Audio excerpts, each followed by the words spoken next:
Welcome back. Bienvenidos de nuevo. Tenemos varios correos electrónicos más para el padre Klein. Este es un amigo suyo, creo. De acuerdo. Del padre Albert Kimmel, sacerdote católico y antiguo sacerdote episcopal, amigo suyo, ¿no es así? Sí.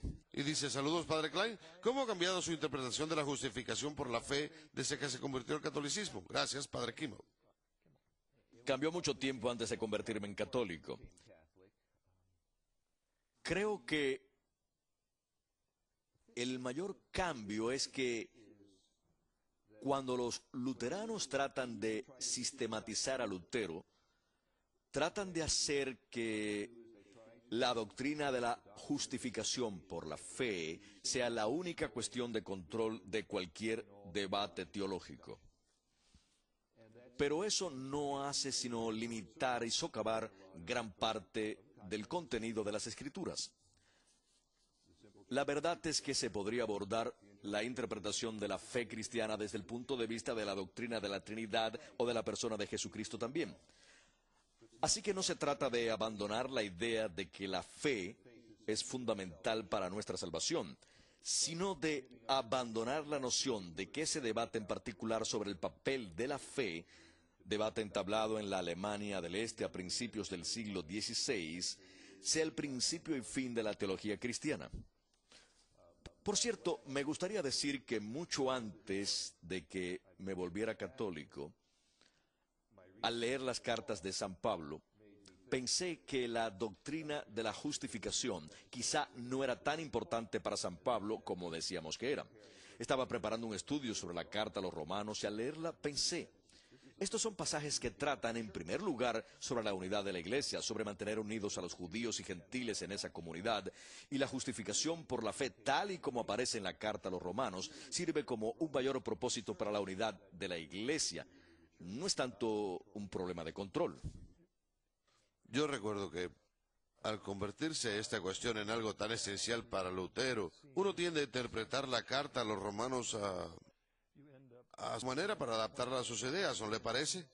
Es decir, que por un lado obtiene la salvación por las obras y luego lo desecha.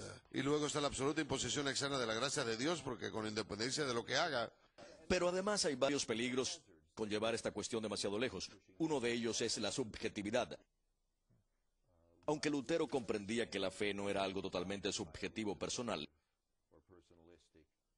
es muy fácil que todo se centre únicamente en mí y que me separe de Cristo, de la Iglesia, de Dios.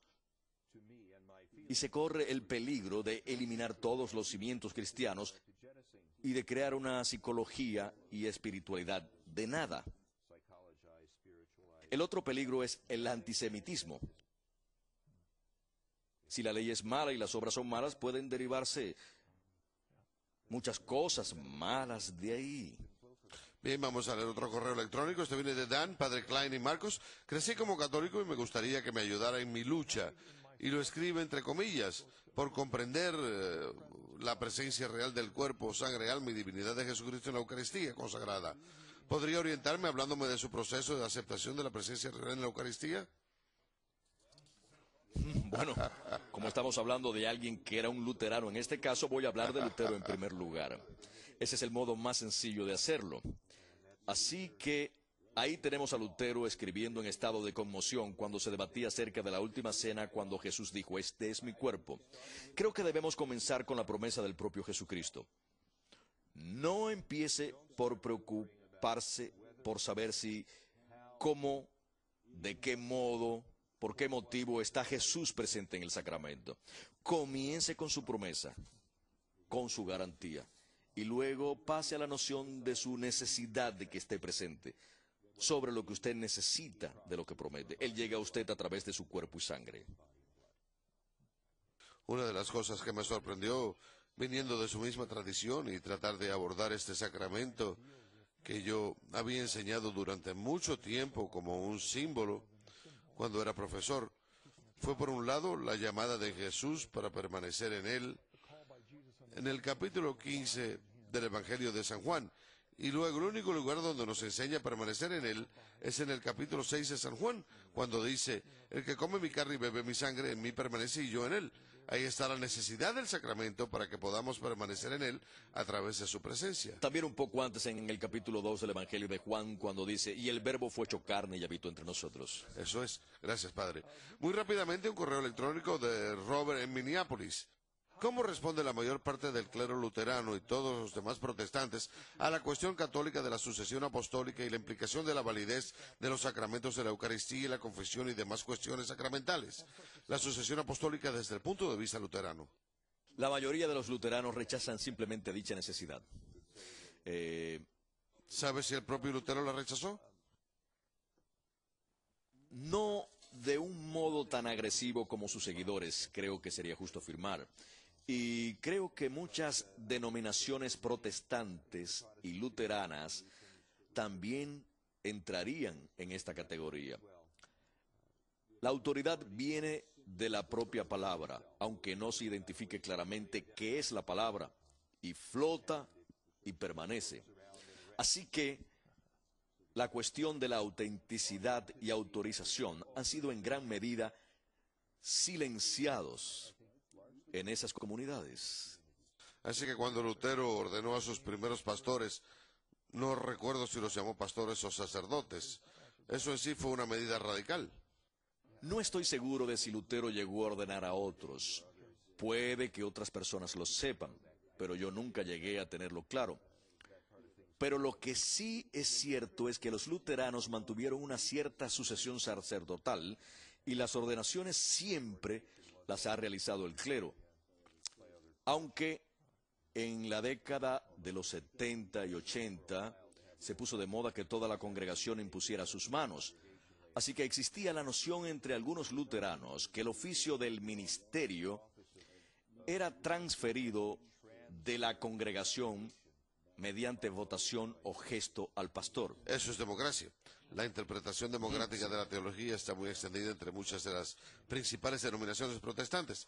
Vamos a imaginar que nos están viendo algunos luteranos. ¿Qué palabras de aliento les daría para que recorran su mismo camino?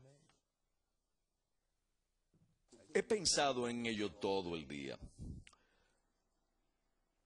Como ha quedado claro por lo que he dicho, no estoy aquí para atacar a Lutero y la Reforma.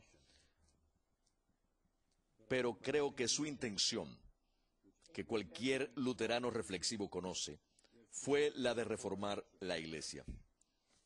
Desde ese punto de vista, la Reforma fracasó, aunque provocó la reforma de la Iglesia Católica, que sí que reformó la Iglesia.